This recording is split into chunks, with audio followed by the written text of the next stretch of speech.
तो कैसे हो आप सब। उम्मीद है सब बढ़िया होंगे और अच्छे से पढ़ाई कर रहे होंगे। तो आज हम बात करेंगे कि जो हम पढ़ते हैं उसका सही तरीका क्या होता है, क्योंकि पढ़ते तो बहुत सारा है लेकिन चीज़ें कुछ ही याद रह पाती है।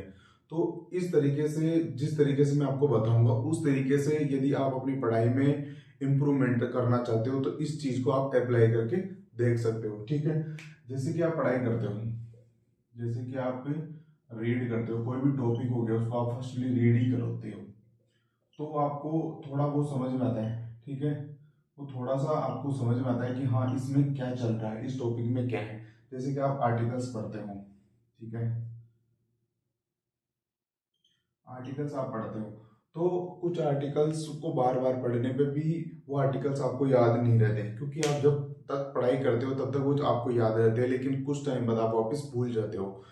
यदि आपके साथ भी ऐसा हो रहा है फिर आप उसको वापस रिवीजन भी कर रहे हो फिर भी उसको भूल जा रहे हो, तो इसको फिर लंबे समय तक याद रखने का जो तरीका है ना वो ये है कि आप जैसे कि एक पेज उठाइए और पेन उठाइए। ठीक है, अब इस आर्टिकल को पढ़ने के बाद इसमें बिना देखे नोट डाउन कीजिए इसको। ठीक है, इसको लिखने की प्रैक्टिस कीजिए, इसको नोट कीजिए कि हाँ ये मुझे याद है या नहीं है। आपको कोई भी टॉपिक यदि याद नहीं हो रहा ना लंबे समय तक, कि समझ में नहीं आ रहा है इसमें चीज़ें कैसे चल रही है, तो आप उस चीज़ को लिख लिख के याद कीजिए।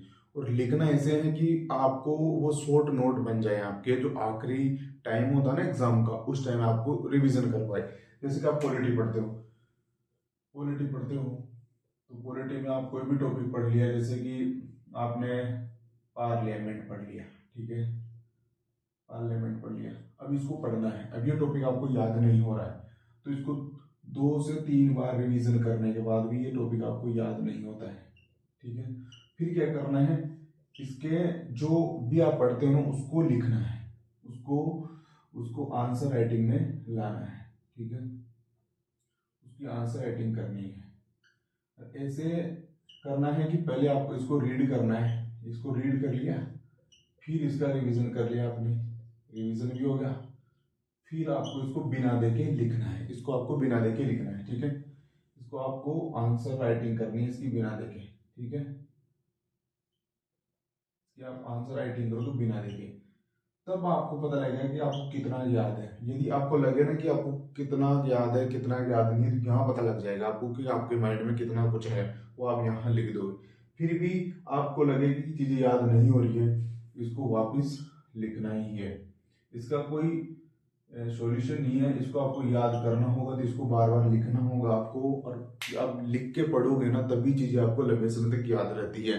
क्योंकि हमारी लॉन्ग टर्म मेमोरी में तभी चीज़ें स्टेबल होती हैं जब हम किसी चीज़ को लिखते हैं ना तो वो परमानेंट मेमोरी में जाती है। ठीक है, तो आपको भी यदि चीज़ें याद नहीं हो रही ना तो आप लिख लिख के पढ़ने की कोशिश कीजिए, वरना आप जो भी पढ़ रहे हो ना वो एक टाइम बाद भूल जाओगे। तो कोशिश कीजिए कि कोई भी कंटेंट थोड़ा टाइम लेगा लेकिन लिख लिख के प्रैक्टिस करोगे ना तभी जाएगी चीज़ें आपको याद होगी और वो लंबे समय तक आपको याद रहेगी। तो अभ्यास ये कीजिए, यदि आपने चीज़ों को बार बार पढ़ लिया है आपको फिर भी चीज़ें याद नहीं है, भूल जा रहे हो, तो उनको अब लिखना स्टार्ट कीजिए। देख देख के लिखिए पहले, फिर बिना देखे लिखने की कोशिश कीजिए। यही एक सॉल्यूशन है जिसके माध्यम से आप चीज़ों को लंबे समय तक याद कर सकते हो। यही एक बेनिफिशियल तरीका है और कोई तरीका नहीं है चीज़ों को याद करने का।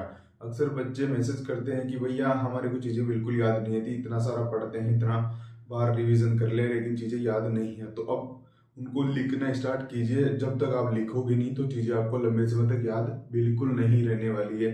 आपका जो भी पढ़ा है ना वो वेस्ट जाने वाला है पूरा। तो कोशिश कीजिए, टाइम लग सकता है थोड़ा लेकिन लिख लिख के याद करने की कोशिश कीजिए, उनको छोटे छोटे नोट्स बनाने की कोशिश कीजिए। तभी एक यही सॉल्यूशन है, इसी की वजह से आप चीज़ों को लंबे समय तक याद कर सकते हो। ठीक है।